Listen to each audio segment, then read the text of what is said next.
in these last EPRS from kind of Christmas atmosphere around here in Parliament, colleagues leaving, colleagues having farewell drinks before going to holidays. So we are a little bit in a more relaxing moment after what was really not a very relaxing years. I just want to tell you on behalf of our Director General, Anders Rasmussen, how grateful we have to bring you together today on the 21st of December to reassess this difficult, complex, difficult to read year. Usually in EPRS, we focus on foresight, we focus on implementation assessment. Long time after a decision is taken, we focus on legislative file. So usually we are not doing an assessment of our immediate past or our current reality. This is more what our members are doing in the plenary when they ask questions to the political leaders. But for this last time of the year, we feel very fortunate to have the four of you here representing your think tank and institution to bring a little bit of light on what we can understand from this year 2022. And so I would start by a question that may be not very well accepted in some place. Is 2022 really so different? And I start with a perspective coming from a long work in the foresight with the European System for Policy Analysis and Strategy, ESPAS, for instance, that for 10 years have been trying to identify trends, global trends, and changing those trends, and that we support in EPRS. It's clear that some of what made 2022 was already present before. We had global pandemics before, we had global poverty challenges before, we had global health crisis before, we had climate disaster before. In the West, we wanted high growth with fiscal balance, but in fact, for now a few years, we had the opposite, slow growth with rather high debt level. We had important economies, including in Europe, on the edge of bankruptcy already for a while. And we had in the geopolitical sphere, weaponization of everything, including migration, technology, already for a while, and brutal power politics, at least for 10 years. My feeling is that nonetheless, we have added in 2022 something quite different. War, and more than war, the systematic destruction of a large country in Europe by a member of the UN Security Council. We've added massive sanction, we have added inflation, we have added protectionism in the name of security, protectionism against us by our best ally. We have added millions of displaced on the continent, millions of new poor, debt crisis coming stronger in all the south, and global food crisis. We had added recession for next year and already at the end of the year, and a major accident, almost no less than Great Britain, going in a few weeks almost on the edge of bankruptcy at the end of the year. So what is the consequence for public opinion? And I know that Marcin and colleagues are also working with our DG.com colleague a lot on the impact on public opinion. If we take the famous Kubler-Ross curve, I would say we were pushed deeper towards a radical reassessment of our present situation, maybe not to sadness and depression, but something close to it for those that know the curve. We could have ski holiday, summer holidays. And then we had to continue with something very different, with anger, fear, frustration, with the Russian aggression, the return of the pandemics, the social consequence of the recession that is everywhere now.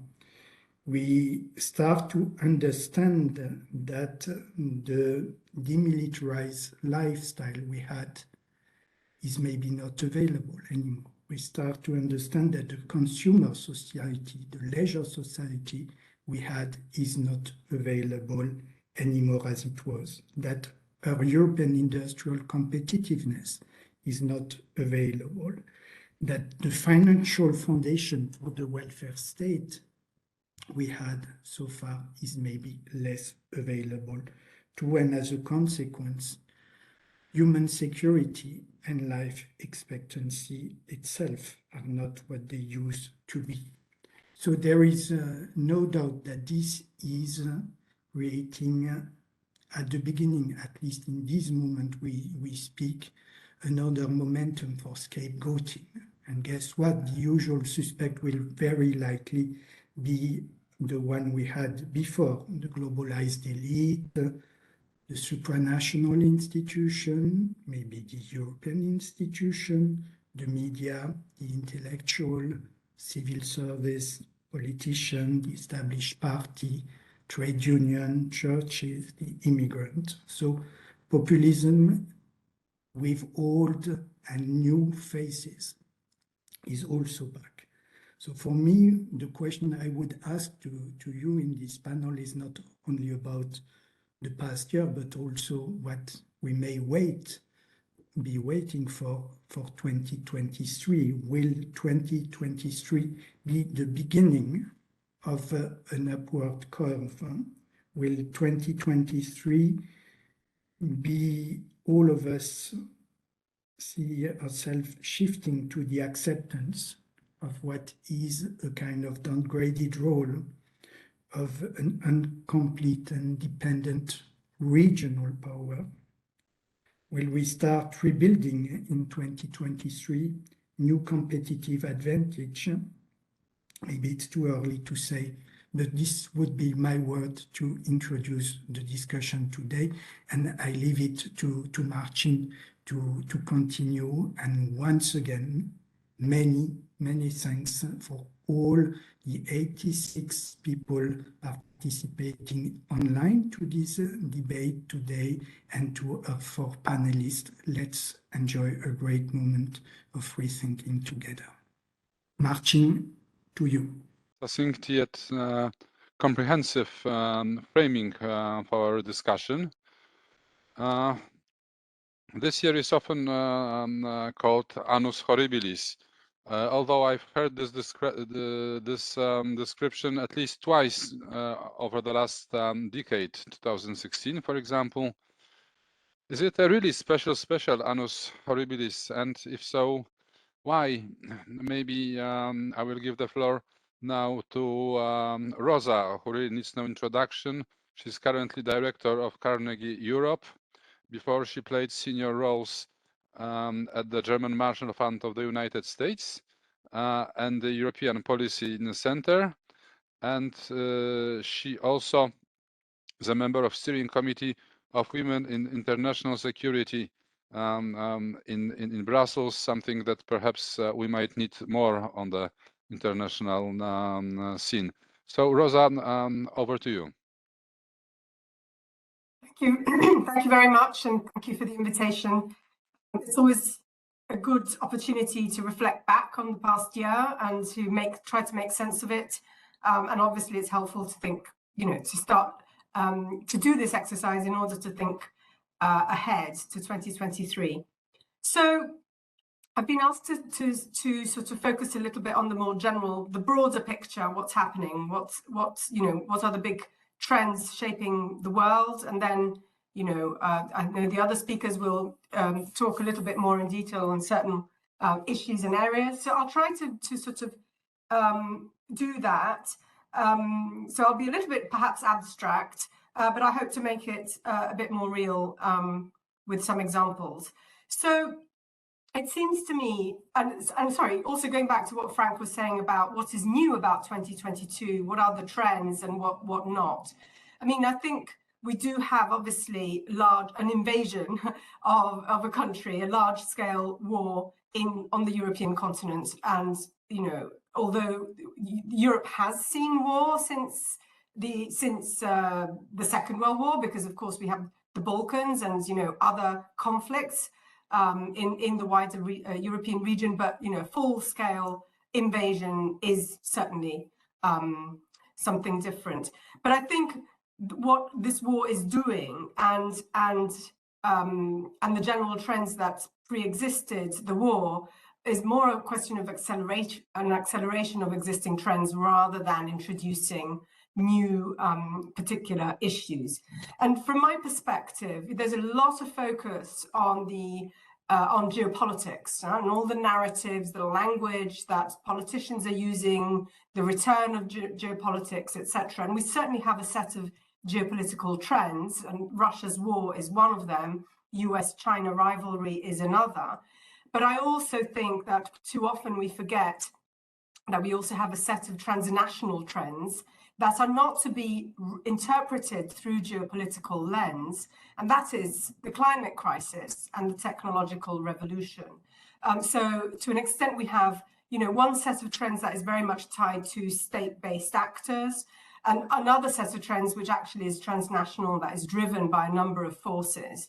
And one of the challenges that we're seeing is the degree to which geopolitics is weaponizing broader transnational trends to achieve its goals. And this is perhaps a set of challenges, and a complex set of challenges that perhaps at this scale is new.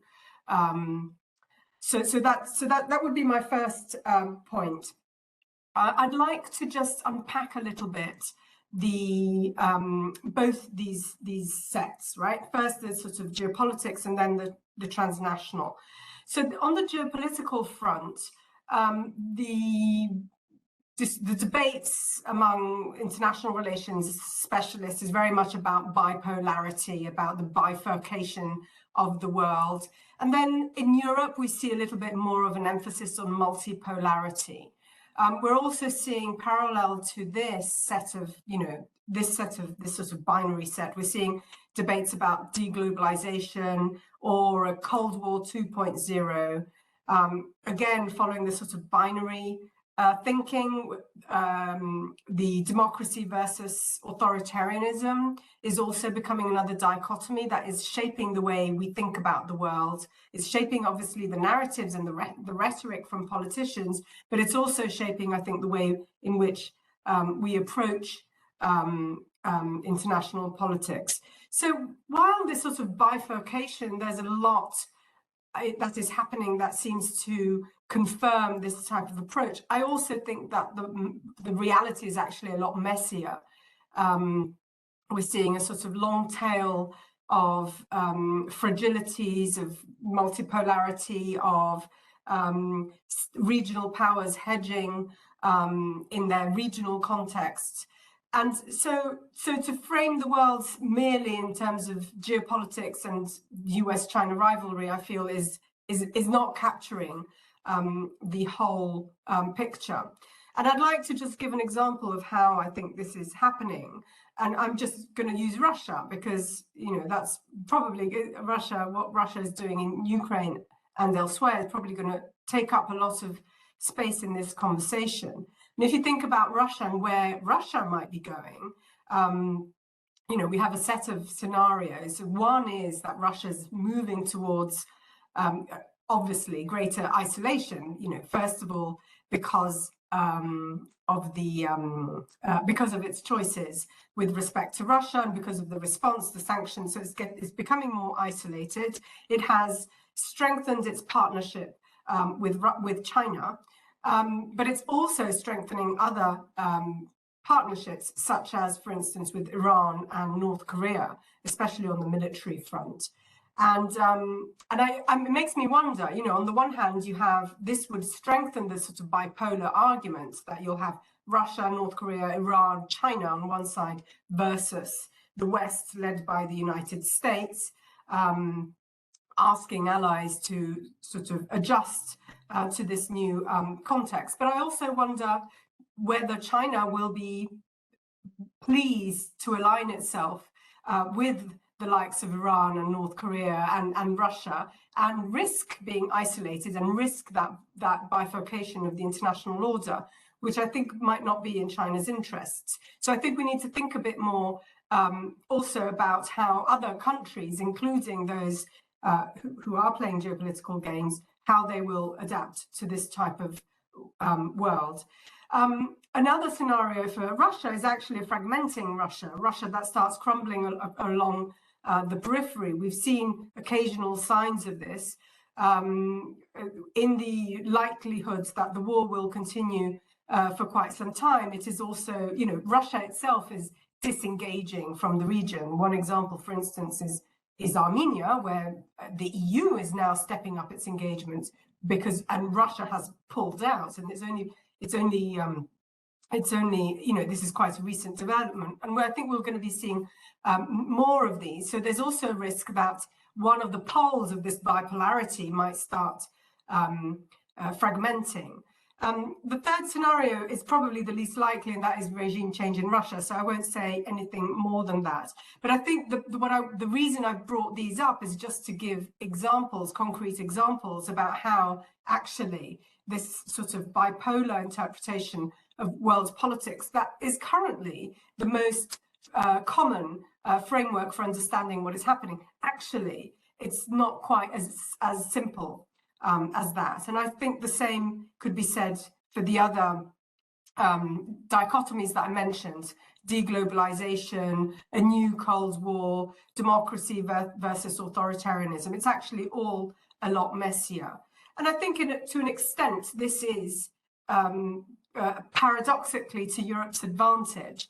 I think, you know, Europe had been quite happy in the sort of, you know, being part of the West with the, you know, US security guarantees in a West that was, you know, trying to pursue very imperfectly rules-based order. That reality is no longer there. And then, so the new reality, if it's bipolar, I'm not entirely sure that suits Europe. If it's multipolar, maybe it gives some space for Europe to reinvent its role. And I think that's one of the reasons for which the politicians we're hearing are emphasizing multipolarity.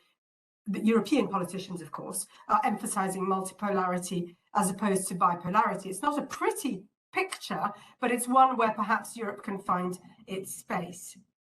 This leads me to the second set of trends, and I'll try to be briefer here in the interest of time. So the second set of trends are these, you know, transnational ones, and they are about the climate crisis and the technological revolution. And I think the key point I want to say here is that the degree to which actors are able to marry the short-term responses to Russia's invasion to Ukraine, or to, you know, other the polycrises that we've been witnessing for the past decades, with long-term systemic approaches, the degree to which these two are combined are going to, that is going to be the answer to the question of, you know, 2023, what will it look like, and what space will Europe have? And I think, you know, on the climate crisis, there's no doubt that Europe, the EU, European states have been at the forefront of fighting climate change.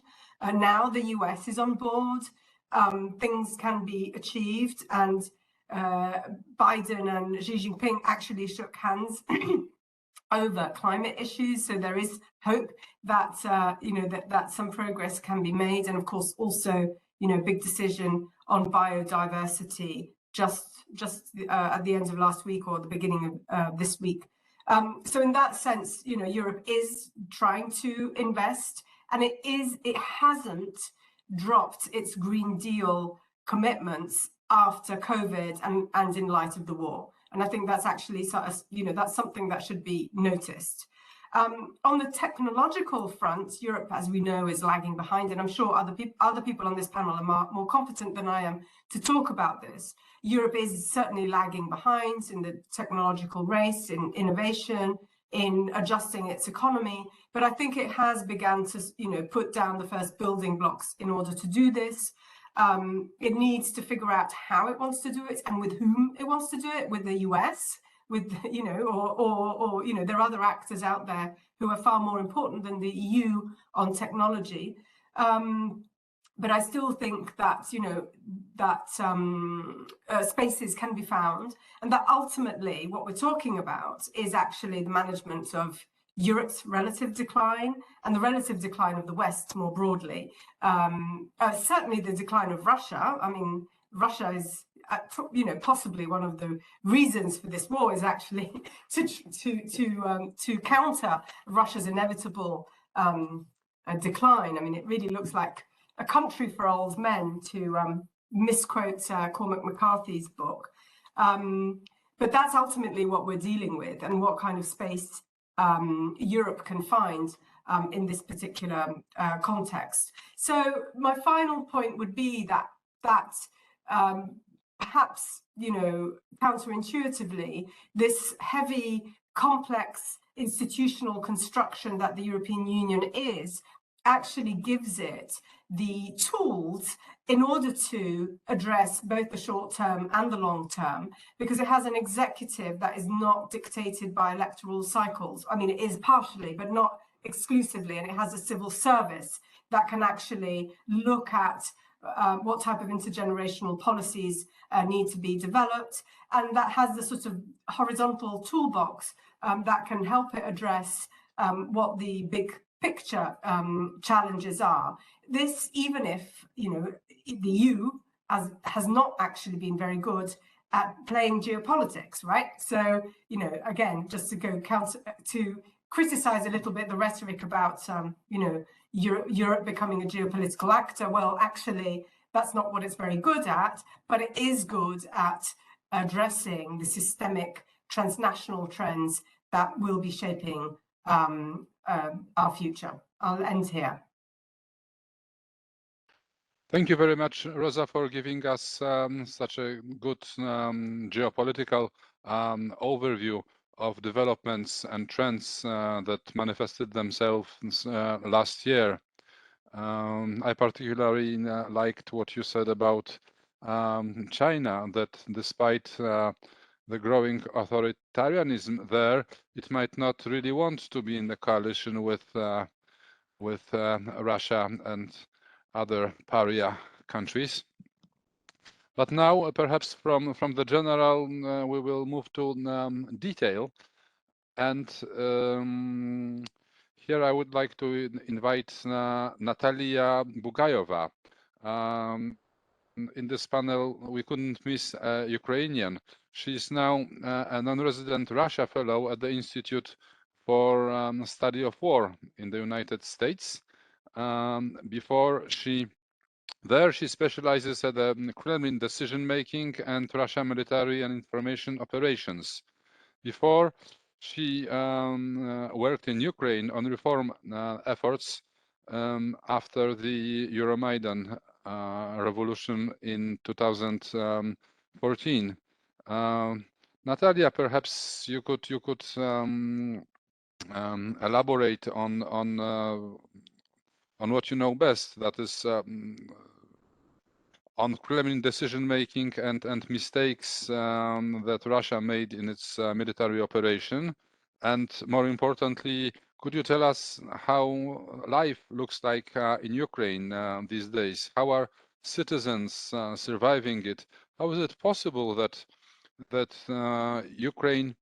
Ukrainians show such a spirit to fight that Putin miscalculated, probably thinking that Ukraine then will be subdued and will quickly accept the pro-Kremlin regime? Nataliya, over to you. Thank you, and it's a privilege to be here.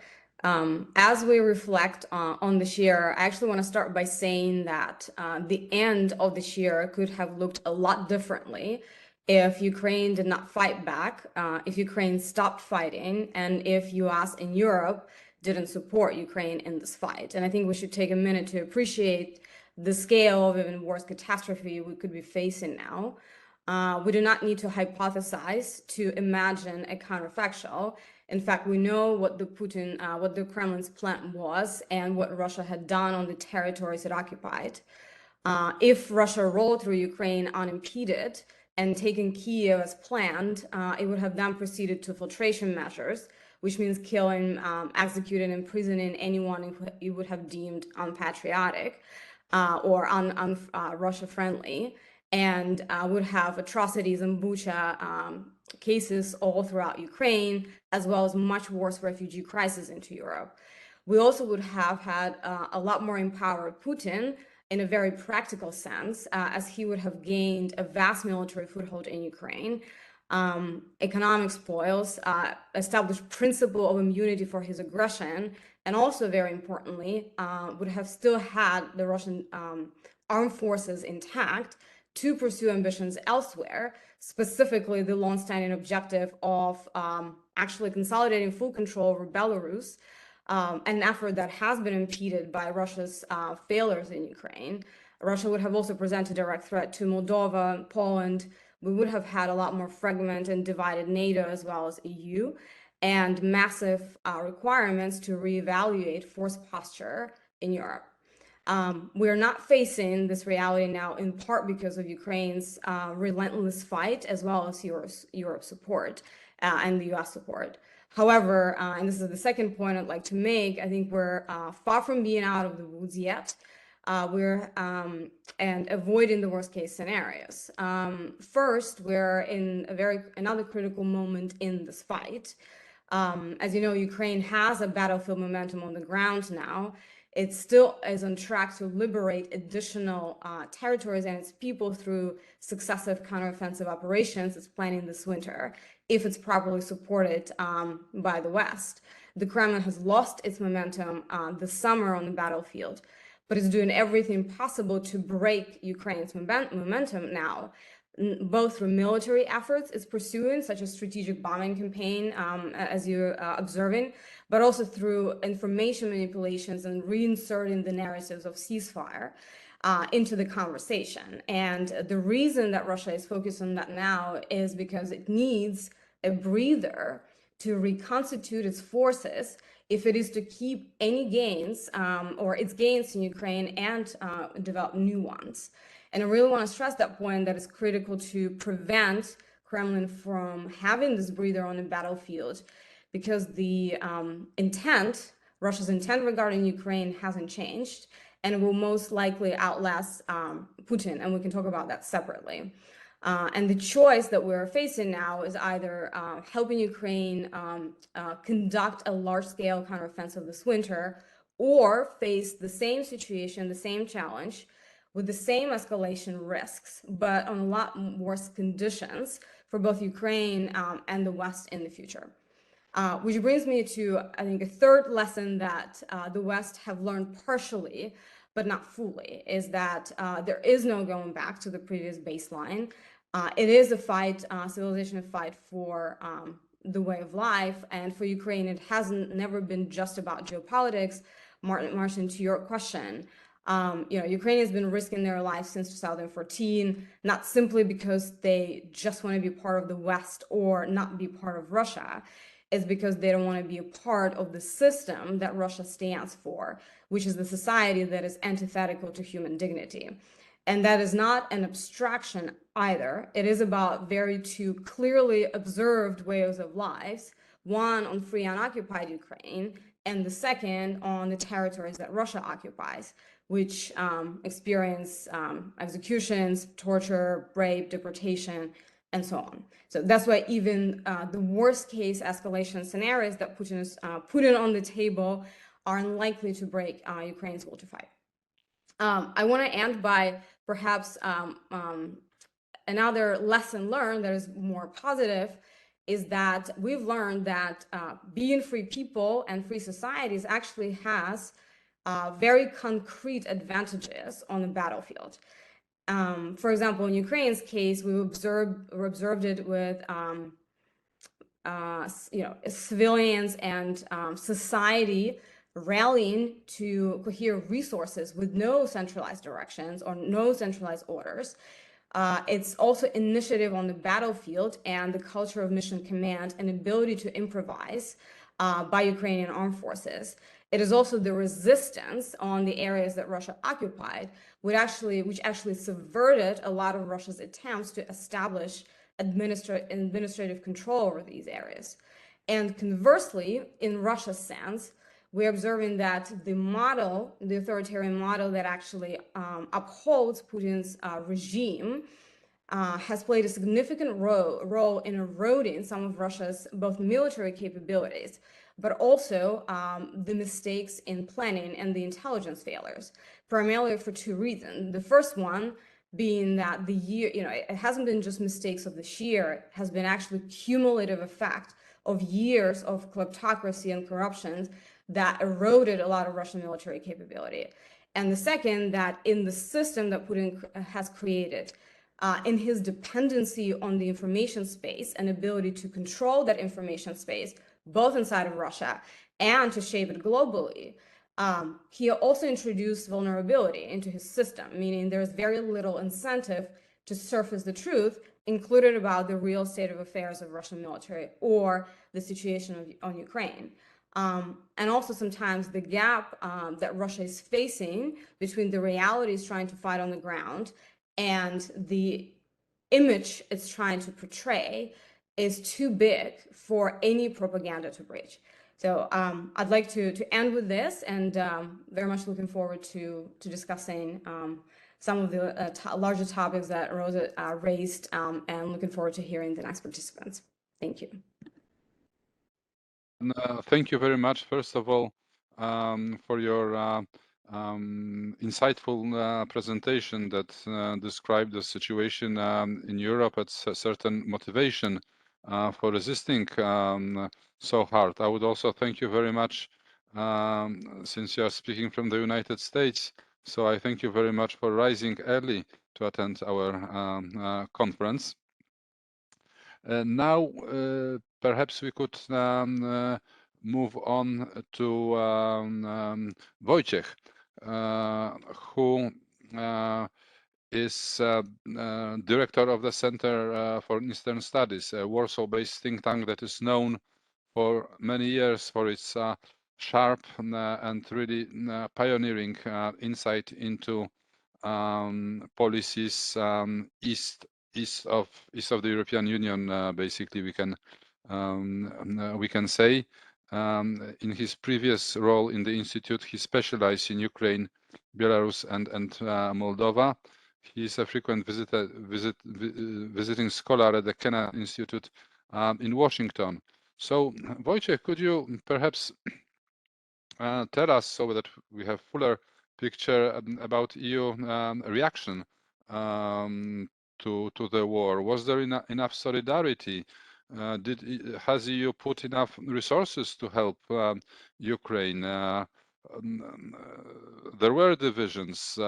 Do you think they resulted from national interests or some preconceptions or misconceptions about Russia? So over to you. Thank you, Marcin, for this introduction, and thank you for having me here. Answering your question, I would say that there was no one European Union reaction on the start of this war. The European Union members were rather divided in their response to the war, to the Russian aggression to Ukraine. Obviously, the general feeling was a shock for everybody in, I would say, all countries in Europe and also outside the European Union. But at the same time, I would say that in some EU member state, it was an expected shock, because there were some countries in the region, Central European, the Baltic countries, which had very little illusions about what we should expect from Russia.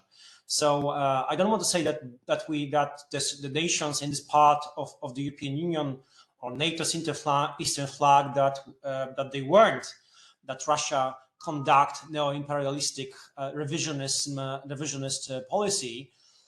So I would say that shock in Tallinn, Riga, Vilnius, Prague, Bratislava, and Warsaw were not so big, and in some more Western located capitals. If you would like to say what we observed in the last almost 10 months already in regards to the EU institutions, but also EU member state response, I would say that there was very quick reaction from those EU members who are located closer to Russia and Ukraine. So basically the Balts, Poland, Czech, the Czech Republic and Slovakia. We have different experience, historical experience of dealing with Russia. In the past decades, we were part of the Russian sphere of influence before communism collapsed in the Soviet Union, obviously. So we were first to react in both hosting refugees from Ukraine, those millions of people who had to leave their country, and also for a key role for Poland, which is the main hosting countries altogether. We actually don't know exactly how many Ukrainian refugees are located today on the Polish territory. I would say that there is at least 1.5 million. It used to be much more, but Poland is the main transit country for Ukrainian refugees going also to some other destinations. Also, we were, I'm talking about the region. We were first to deliver military support for Ukraine, which is obviously crucial.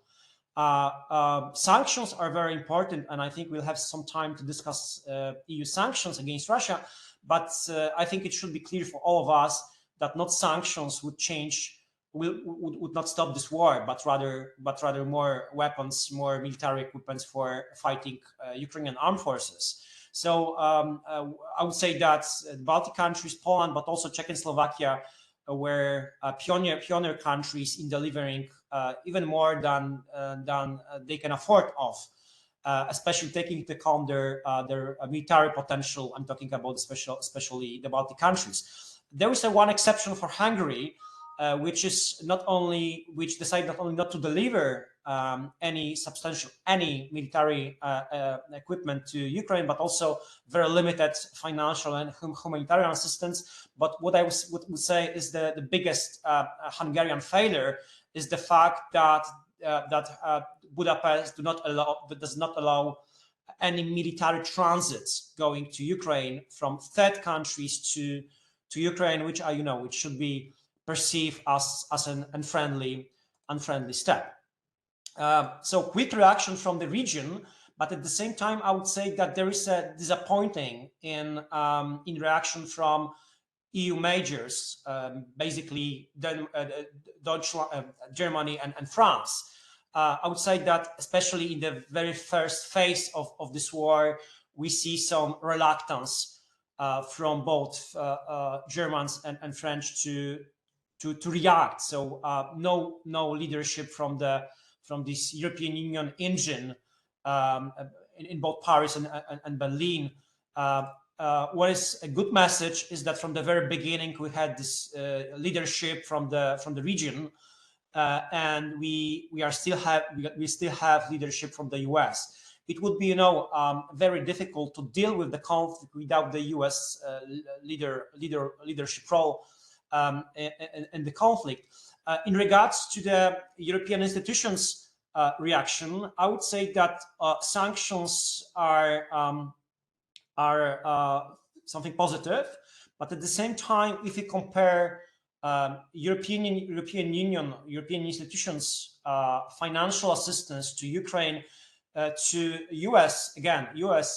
financial assistance, there should be much more from the European Union institutions.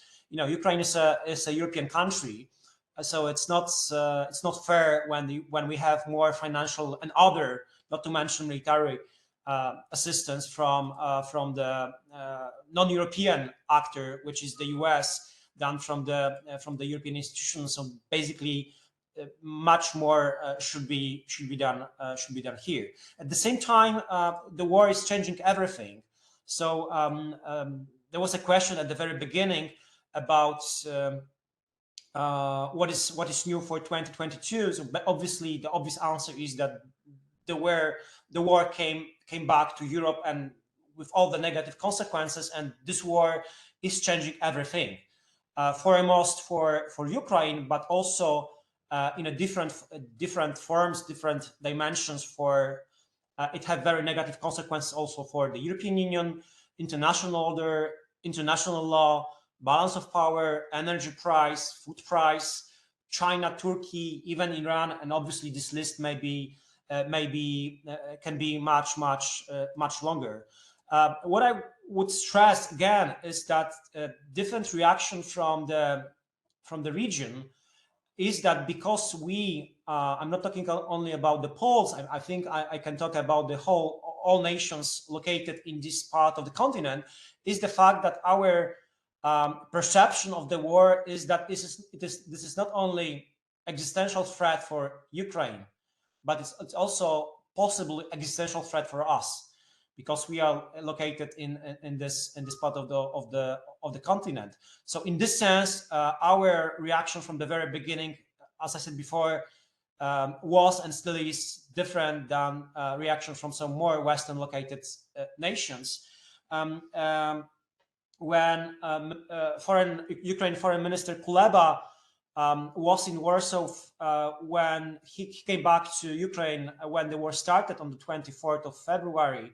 He was hosted by the Polish president, and what I learned from the Foreign Minister Kuleba recent interview, he heard from his Polish partners and allies, and the same he heard after that from in Vilnius and other capitals in the region, that we nations in this part of Europe, we will support you as long as you will need it. And I think it's the key difference between reaction from some Western capitals and capitals in this region. And finally, let me say a few words about the question of or the challenge of the refugee. Unfortunately, it seems that this war will be rather long. As we are talking about the prospects, I would say that I would be very surprised if this war would end in 2023, unfortunately. So we should all together in this part, not only in this part of Europe, but basically in the West, we should prepare for, longer efforts, more consistent efforts in supporting, fighting Ukraine and this brave nation in delivering especially military assistance, which is key to end the war. But also let's remember that the Russian tactic has changed at the beginning of October. So since this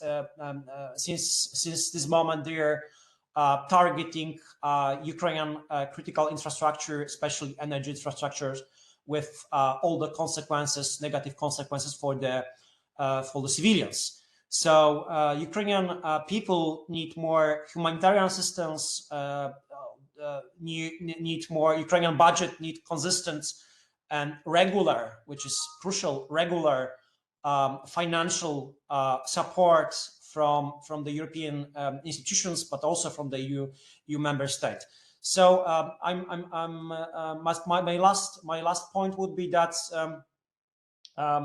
we understand in Warsaw and other capitals in the region that this is a existential war, and that this is a war which will change international order, and it's up to us, it's up to Ukrainians obviously, but it's also up to us what we should do, and that the fact that we already done a lot is still not enough to stop the war. So I think that Ukrainians are the best experts in Russia, no doubt about this, and we have some expertise in European Union, but I think that we should listen what Ukrainians are telling, because they are at the very first line on the front, and they really need our assistance. So prepare ourselves for longer conflict and be consistent in supporting Ukraine. Thank you. Wojciech, thank you very much.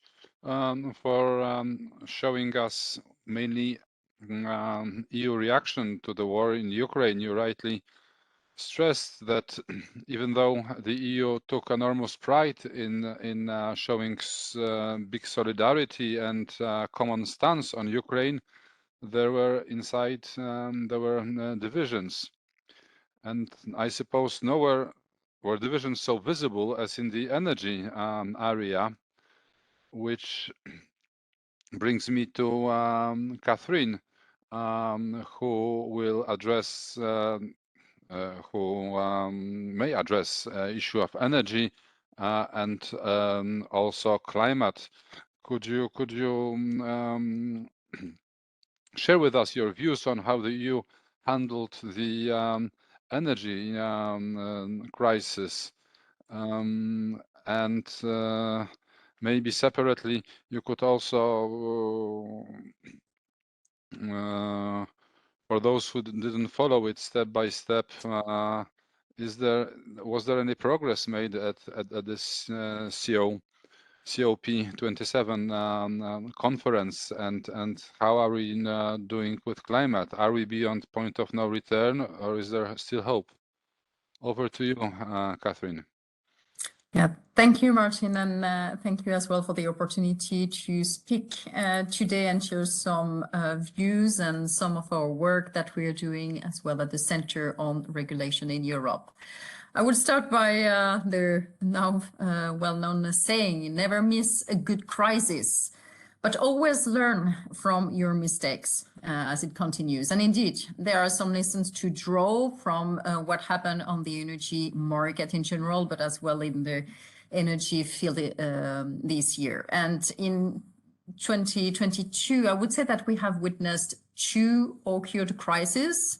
We have question one alleged crisis, and we discussed two regulatory pathways. So I would like to go through these 5 points.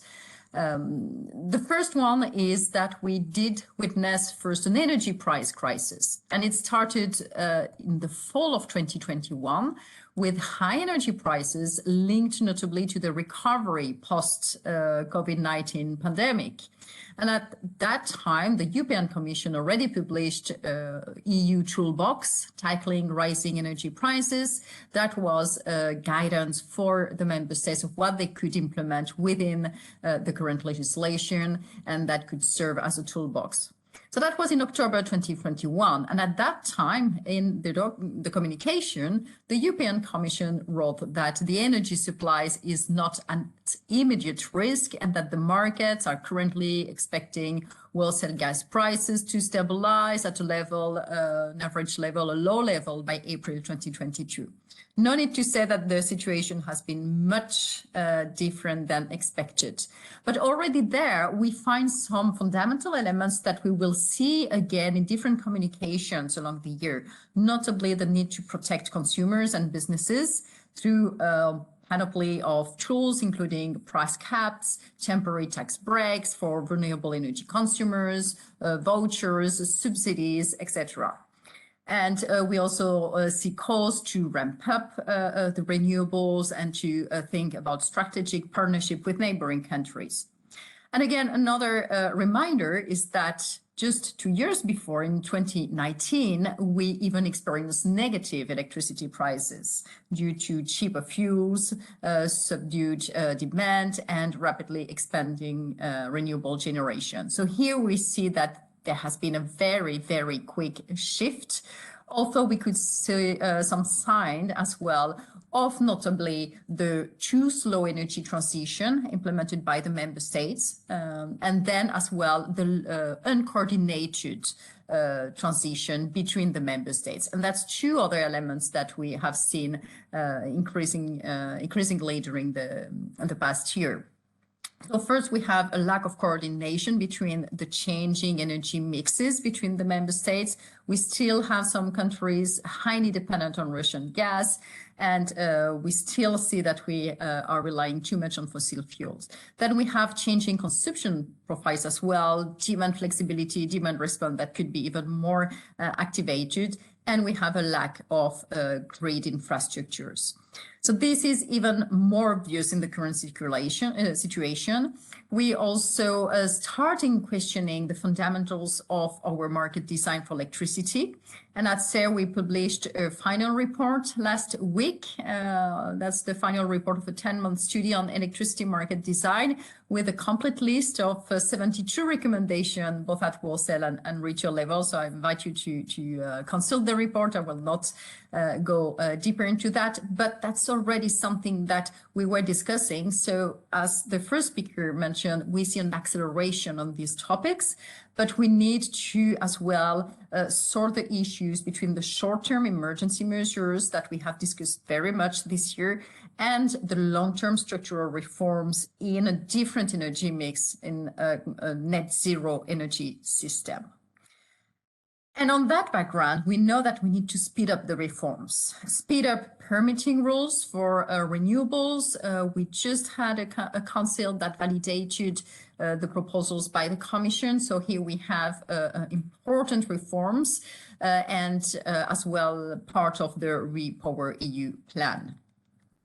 Then the second crisis that we witness is an energy supply crisis that challenge our way to ensure solidarity between the member states and as well could challenge, there is still a risk, the internal energy market. Because the war in Ukraine has resulted, as everybody knows, supply challenges for gas with a mismatch between demand and supply following the gas cuts by Russia. And that tested very much the existing solidarity mechanisms that we already have in the legislation. We already had some similar crises before, not with a war in the country, but we have some alerts before, and that triggered the adoption of solidarity mechanisms. So we could test those mechanisms. That's already in the gas directive with regional solidarity. We have the security of gas supply regulation with solidarity mechanism again. And then we adopted supplementary mechanisms during this year, temporary ones, as they should be, but let's see if they will as well be more permanent. We also adopted as part of the Safe Gas for the Safe Winter Package new measures. We also have action on gas storage with the gas storage regulation and the EU platform for common purchase of gas, LNG and hydrogen, and that will be part of the future. So here we have an acceleration and we have some supplementary tools that also tested the ability of the member states of agreeing on emergency measures. We have had these rounds of negotiations, the adoption as well of council regulation. That's another change this year that we have used Article 122 of the Treaty on the Functioning of the European Union to adopt council regulation, so bypassing the Parliament instead of using the regular energy legal basis 194. So that has been a change. It is quicker to adopt, but that's primarily limited to temporary measures. Let's see if they will stand a bit more.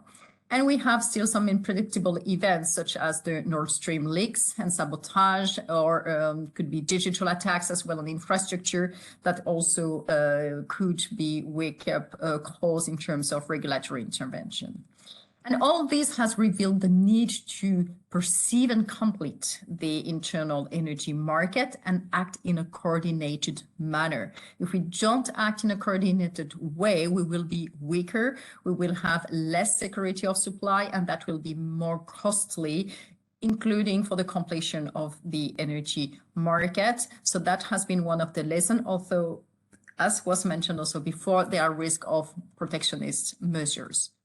My third point is the alleged crisis, and that relates to the legal, the rule of law. How we witnessed a rule of law crisis in this energy situation, because we have been questioning whether we had the right instruments, whether we should reform the market regulation, whether we should renegotiate treaties. But at the end of the day, we have a legislation that has been applied that should be completed in terms of implementation, that should be complied with. We are still in the process of implementing the clean energy package before adopting new legislation on the top of that.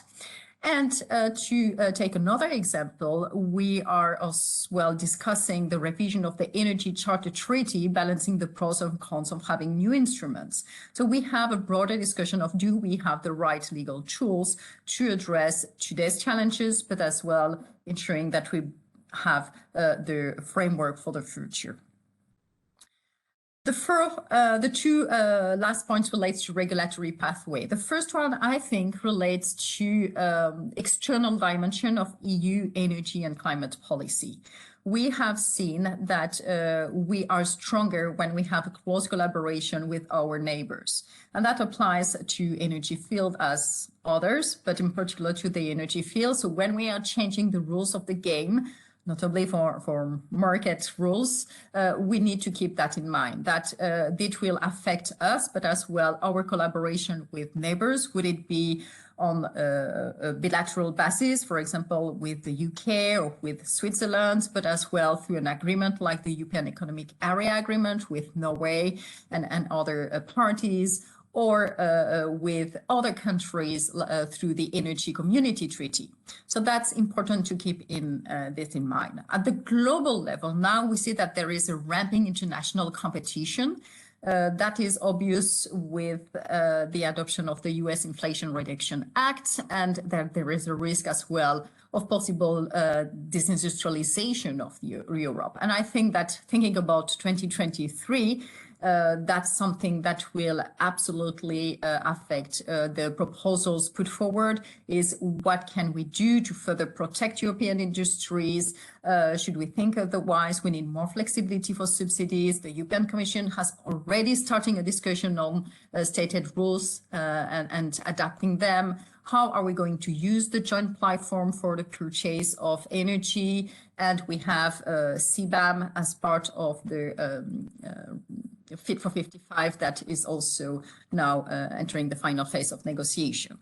And finally, the second regulatory pathways relates to building resilience. And that's something that we have seen already at national level and European level, but it is getting stronger and stronger. It affects our energy system, our natural ecosystem and other aspects. But when it comes to the energy and natural resources field, this is something that it will expand from just having a climate resilience perspective of it to something that will that is broadening to energy infrastructure, for example.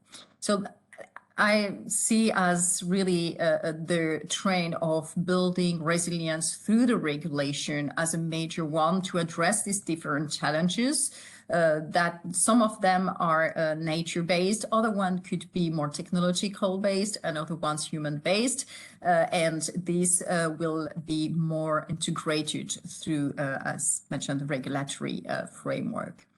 To comment very shortly on the content of resilience concept, I can refer to one of the books that we have published, an ongoing work at CER. And on the result of the COPs, the COP27 in Sharm el-Sheikh, I would like shortly to comment that it was already expected to be an implementation COP, so maybe not the most exciting one. And indeed, it has mostly dealt with more adaptation than mitigation. And it has, however, delivered on the loss and damage mechanisms. That was expected. There were some discussions about the mechanism under Article 6. And I think a topic that will continue to be discussed, including at the European level in 2023, is the regulation of carbon dioxide removal, CDR, and how this should be framed in terms of European regulation. And that's something that was already on the agenda at the COP, but as well at the G7 in May 2022. That will be my way of summarizing some takeaways from these years and some hints about regulatory trends. Thank you. Thank you very much, Catherine, for highlighting the scale of problems we face in the energy sector. Clearly, it is causing at the moment a rise and a competition for subsidies. and that raises the question of the sustainability of the single market. Before I will invite Georg to speak about that, I will just want to belatedly say that you are a research fellow at the Center for on Regulation in Europe, SER, and of course you are also a professor of law that specializes in energy law. Now, Georg, in the light of the Inflation Reduction Act and in the light of various subsidies given away by individual member states in an uncoordinated way, what is the future of the single market in this case?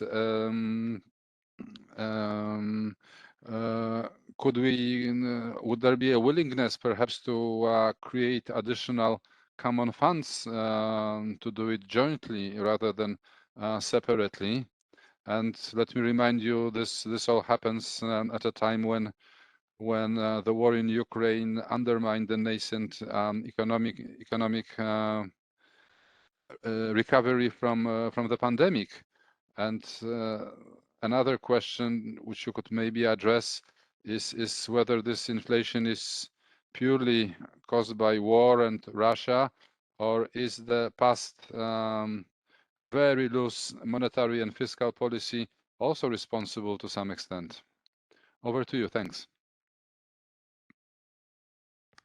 Thank you, Marcin, and good afternoon to everyone. Well, we've covered a lot of interesting ground already, and which with much gravity, and I think that is absolutely needed. The world from Brussels is looking pretty brutal right now, and for me the headline of 2022 is really overall that we've moved much further away from a rules-based system towards a power-based international order. And obviously this is about Russia and security, has been discussed. It's about China's rise on an alternative value base. But it's also very much about the economic competition we are facing now. I think we live, I'm afraid, in an age of confrontation, very much so also in the economic sphere. And you mentioned the IRA, the U.S. Inflation Reduction Act. Catherine also mentioned it. And of course, the IRA is an interesting animal because the IRA is probably the best climate news we've had this year.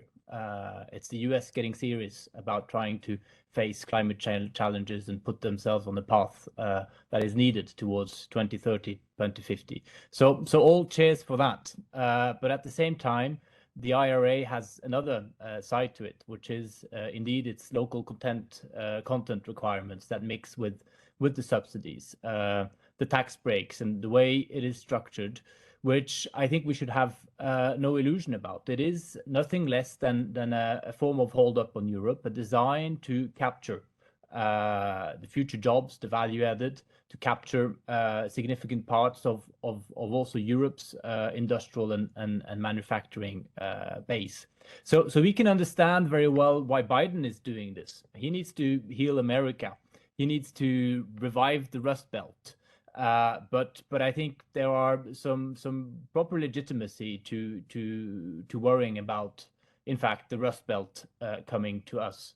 And if you sort of, obviously, the IRA is not the only element of this picture. If you add to this the energy shock, admittedly not of the US doing, but the $300 billion of windfall profits that US energy companies are making, and you can add the windfall profits to other energy actors. Well, those hundreds of billions are also hundreds of billions sucked right out of Europe's competitiveness.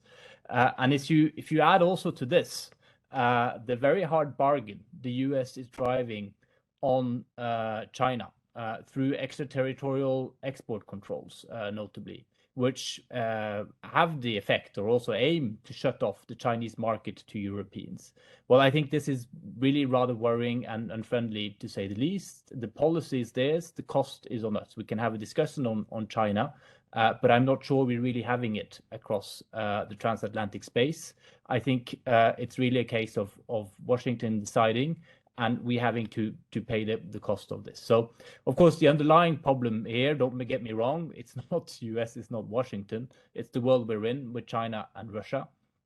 But there is a lot to say about the squeeze Europe is in now between the US and China. And I think, I mean, one of the things that happened this autumn was obviously Chancellor Scholz's trip to Beijing. I don't think that was an accident in any way. It was also a very clear message to the US in a sense.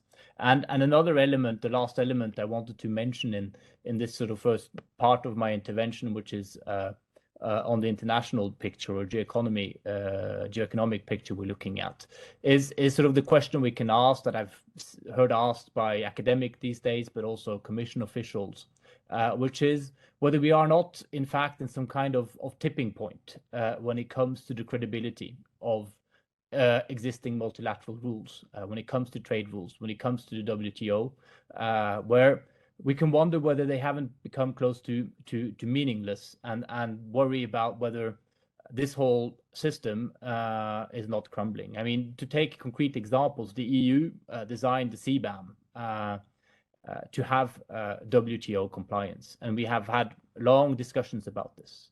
When the US designed the IRA, I don't think WTO compliance was even the slightest of concern. I get the impression it wasn't even part of the discussion that was taking place. When you had the US reaction to the steel panel the other day, it wasn't a matter of saying, okay, we lost, we will challenge it, we will look at it. It was just a simple answer from the USTR spoke saying, get out of this space. This is our decision. This is what we're doing. So you have, when you have liberal publications like The Economist that use language such as, or similar to the US's quaint insistence on complying with WTO rules, I think that is quite a sign in the times we live about where we have moved. And that is quite a dark picture for a continental peninsula like Europe that depends on, that thrives with, that believes in an open rules-based international order, believes in open trade and the benefits of cooperation. So that's the first element of what I wanted to say. So what does that mean for Europe right now? Well, if we look at us, I think really the big question in all this is, how does Europe remain a player and not a plaything? How do we not lose all forms of margin to shape the world around us vis-a-vis China with the US? But crucially also our own future. And of course, there are a lot of concrete answers we need to give in terms of energy, in terms of technology as a long-term vector of both security and prosperity.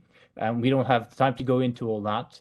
I was asked to say a few words also about Europe's open strategic autonomy. And I mean, I wanted to be very brief on that and to say, I think it has become uncontroversial now in the definition of doing with others what we can, but that we also have to do for ourselves what we must.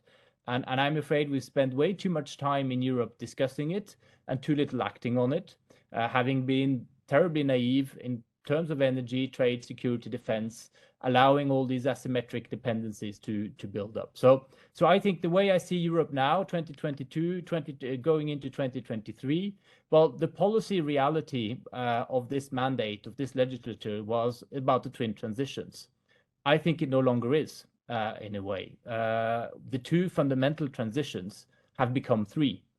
It's now also not only about the green and digital transition, it's about the transition to economic security.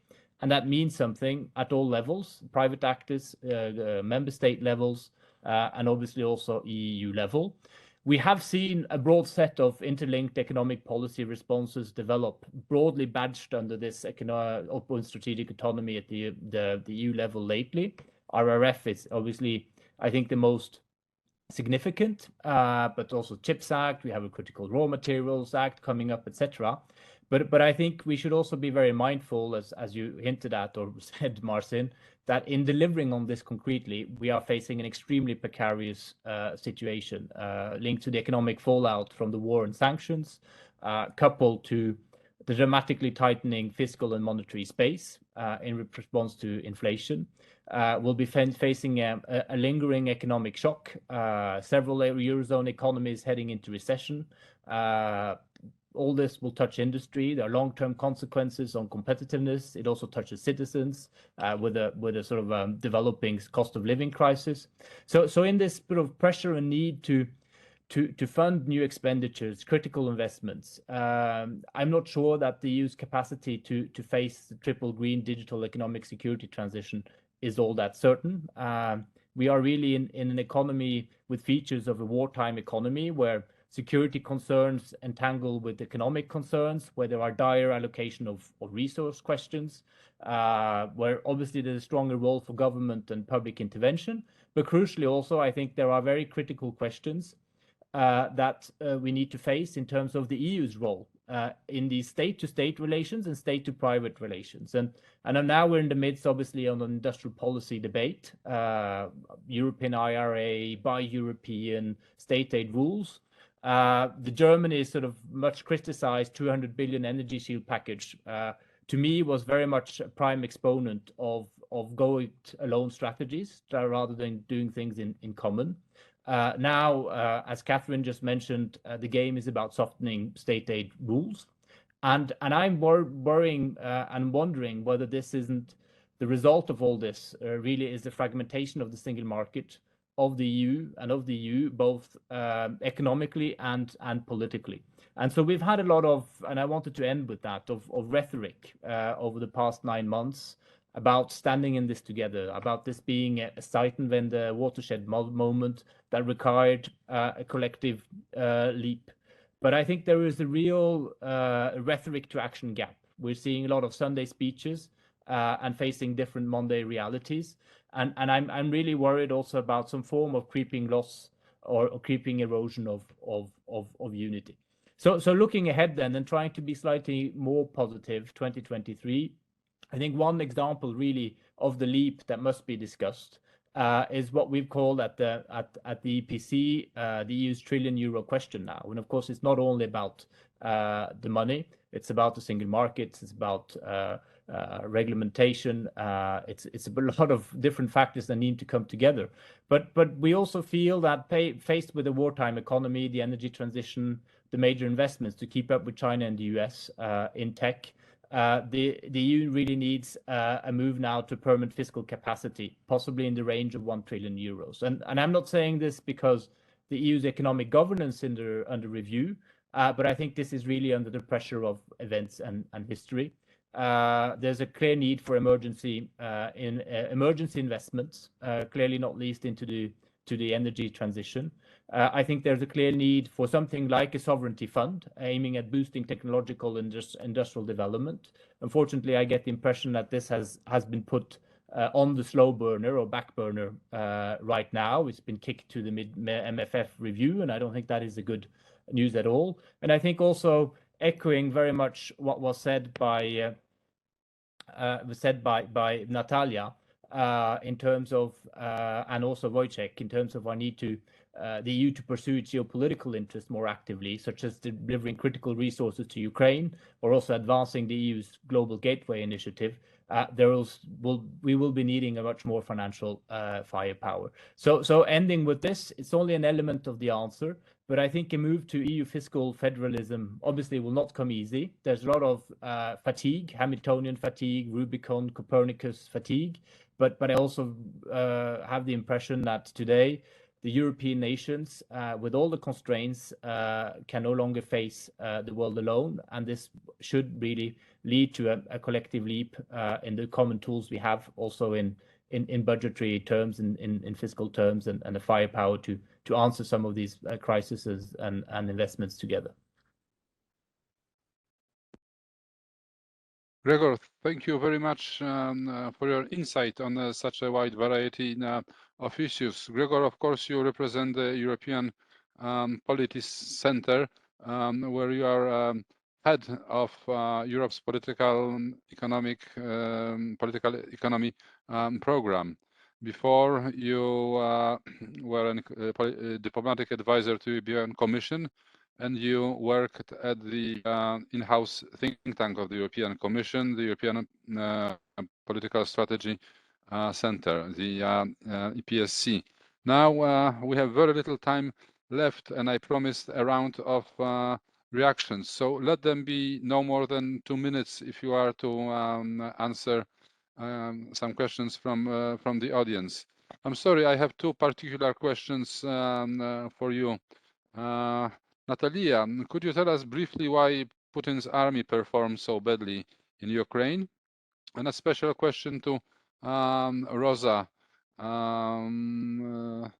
What are the implications of the war to China-Taiwan relations? So please, we start in reverse order. Igor, you are first.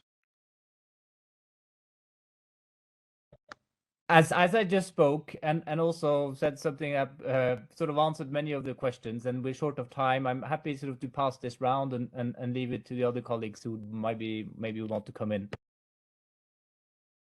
Katarina?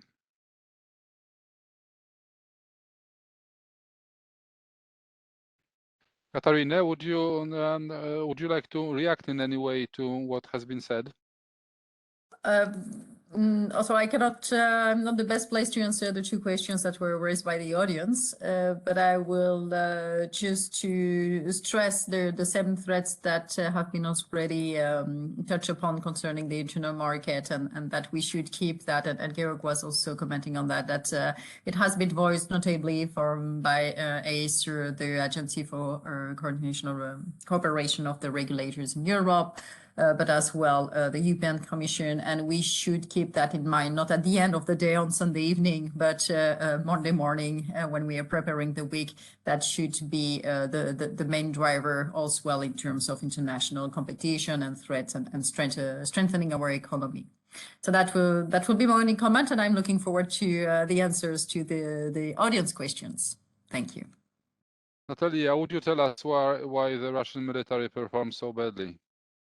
Sure. I think there are a couple of reasons to highlight. The first, intelligence failures, and it's actually very interesting to think to 2014 when the Kremlin also had major intelligence failures on the ground in Ukraine. If you recall, Russia's plan originally was to take at least 6 regions in Ukraine beyond Crimea back in 2014, and they barely were able to secure portions of 2. In part because even then they miscalculated the local sentiment, the loyalties of the power brokers in Ukraine, the resistance that they would face, and so on.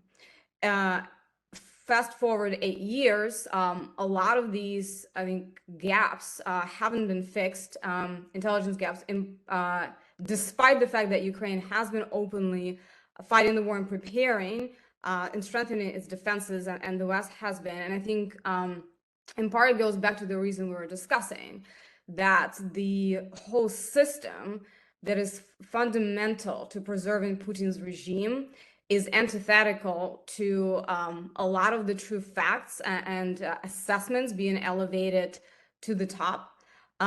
There's very little incentive to share. And secondly, it was also a really bad plan.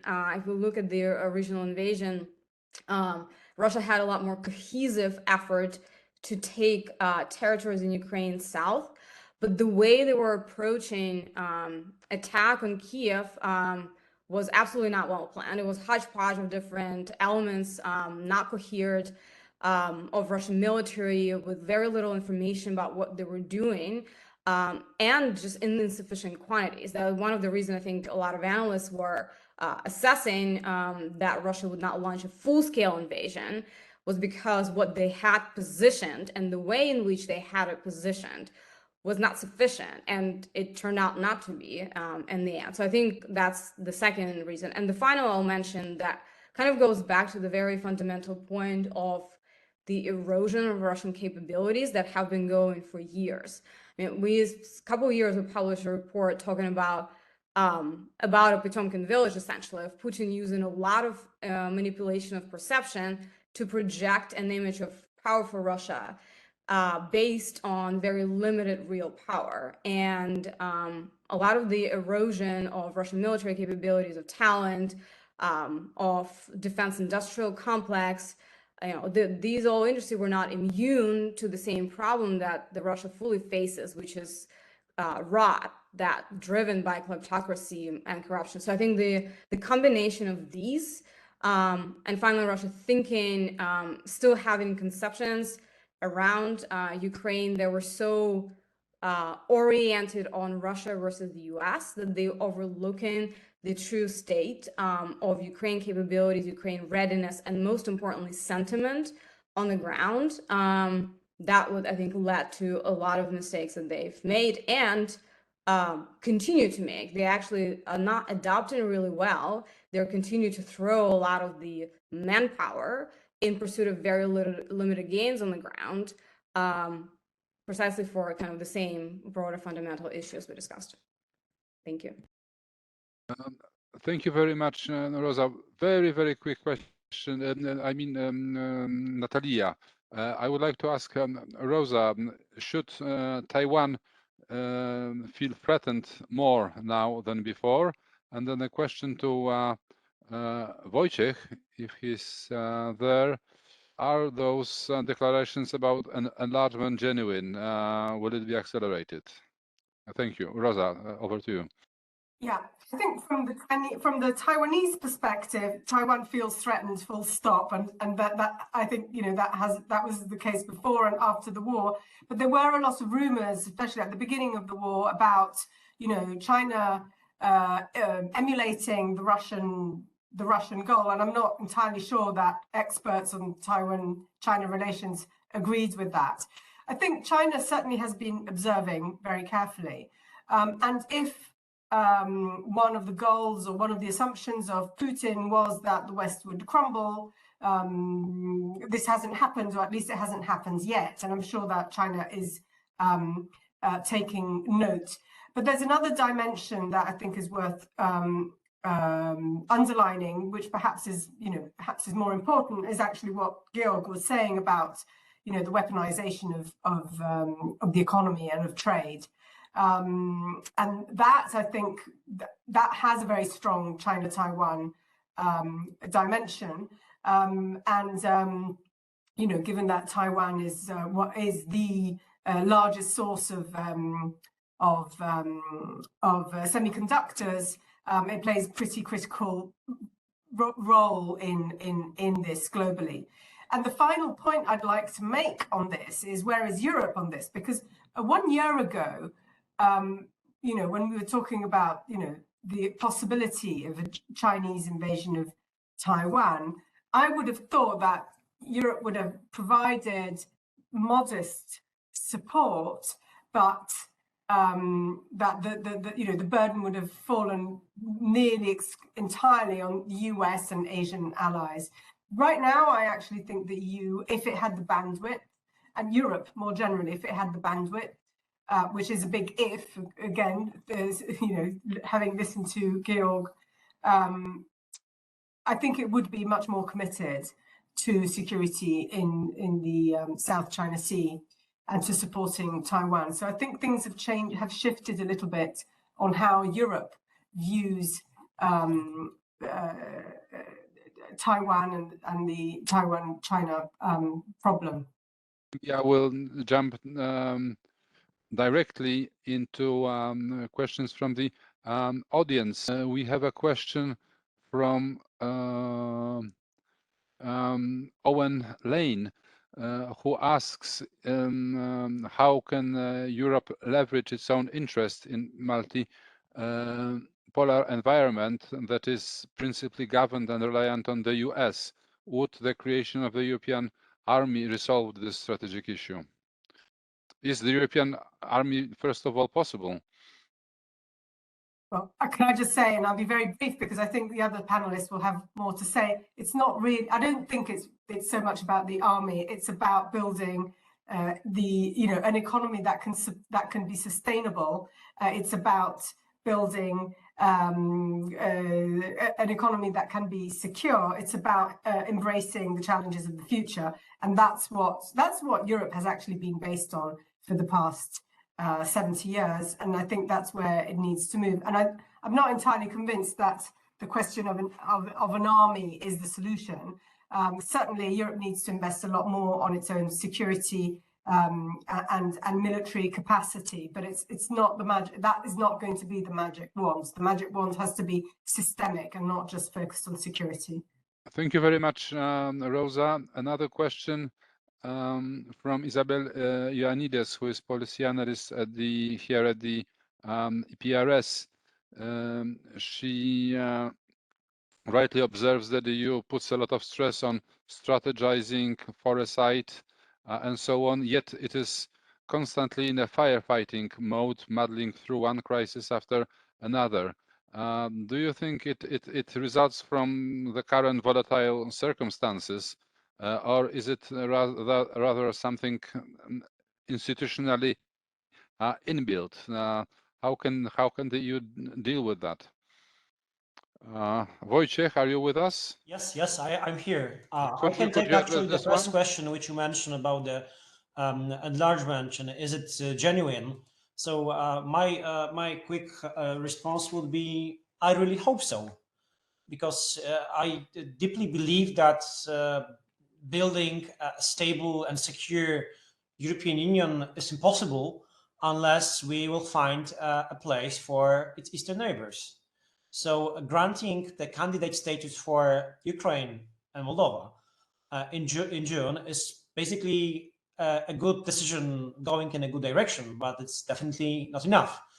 At the same time, I think that we and also our Ukrainian partners should be realistic in a sense that it will take a lot of time. This war also create a bigger demand for, let's say, more ambitious EU role, not only in Eastern Europe, like Ukraine, Moldova, someday also in Belarus, but also in the Caucasus and Central Asia. I think it's clear also, it's a lesson learned from my recent trips to the region, that there is a demand that EU will be ready to play a bigger and again more ambitious role in the post-Soviet area. Obviously, integrating Ukraine with the European Union space is crucial because Ukraine occupies a very special place in the whole region, in the whole post-Soviet region. So I hope that it will happen, but obviously there is a war to be won at the beginning. Is the EU's typical muddling through one crisis after another due to current very volatile circumstances, or is it something institutionally inbuilt in the system? Can EU have some method, more sustainable method to deal with crises? Actually, if I can just say a few words about this question, because I would say that the last 10 months, this is like a crucial stress test for the European Union institutions. And I'm afraid that we are passing this test, let's say, not very optimistic, not very positively. But what is the most important at this, no doubt, historic moments, when so many things are being decided, that we should have some lessons learned for the future. And one of the lessons learned is interconnected with the first question about the which I would call completing European project. This is not possible to complete European project without finding a place for Eastern neighbors. So last 10 months clearly showed that security and prosperity of the EU is closely connected to security and prosperity of the European of the Eastern neighbors. And obviously there's much more challenges and problems the EU faces, but many of them will depend on the outcome of this war. So I think this is becoming clear perhaps for all of us, that this stress test, that there should be some lessons learned from this stress test in many dimensions. Green energy, energy security, the question of hybrid threats for all of us, the question of European Union being ready to react faster on this kind of challenges. So actually we can organize separate seminar about this separate question. So I have to stop here. Thank you very much, Wojciech. I can see that Georg and Nataliya would like to add something. Right. No. So on the question of the crisis we're facing and whether that comes down to the institutions, my answer would be that this doesn't fundamentally come down to the institutions. I think we're living in a world of great shocks, great convulsions. Our democracies are undergoing similar challenges when it comes to, well, we need to get used to getting poorer. All this has consequences in terms of populism, etc. So the real shocks here are external and internal, and doesn't come down to the European Parliament or the Commission. What we talk about at the EPC is an age of perma-crisis. So the perma-crisis describes this period within that you can trace through now over a decade, with a series of crises, from the financial crisis, Eurozone crisis, migration crisis, Brexit, pandemic, and so on and so forth. But perma-crisis also translates another idea, and crisis in Greek, in ancient Greek, meant a capacity to decide. And I think really that is the test that is the EU is right now, that we need to have an institutional system, a way of cooperation also between member states, between institutions, that is able to be agile, to develop and to evolve to meet these. Georg, thank you very much. We are past our time. Maybe prolonging one more minute, Nataliya could tell us her reaction, plus a quick question from the audience. Elena Lazarou, do you expect the United States to turn more inward next year as they prepare for next elections? And what would be the impact on relations with Europe? I'll be very brief. I think there is also a broader lesson for EU, but also US, Ukraine, to learn about forecasting crises before they strike from this war. In the case of Russia's war in Ukraine, if many more people viewed Putin not as mere opportunistic predator and actually observed and analyzed what he said and what he did, and the long trail of events that indicated his unchanged intent to control Ukraine, his unchanged intent to control Belarus, and so on, more preparation would have been done. And this applies not only to Russia, but to many other challenges we're facing. So I think we're overdue for long-term strategic intelligence capabilities, including a lot of the open source available tools to track this tactical creep, if you will, of our adversaries and other challenges before they become their strategic advantage. On the US, without going too much into US domestic politics, I would just say that regardless of the political circumstances, I think there is a bipartisan support of Ukraine issue, and that being a strategic priority for the administration. And I don't expect that to change, in part because the vast majority of American society has made a very clear choice in what side it supports. Yeah, I feel we could continue this discussion for hours. It's been so fascinating. Sadly, we need to wrap it up. Then I thank you very much. I am really proud that we assembled such a distinguished panel capable of delivering such a very interesting, genuinely interesting discussion.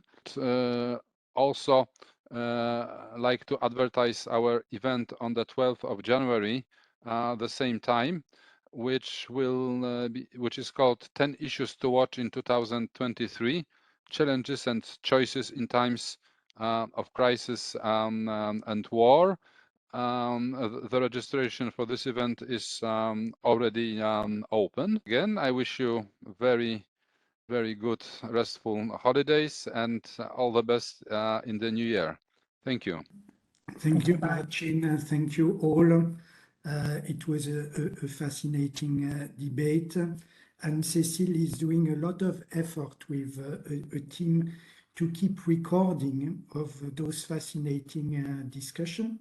So a podcast will soon be available where we can all look at that and find again the very inspiring views we have exchanged during this conversation.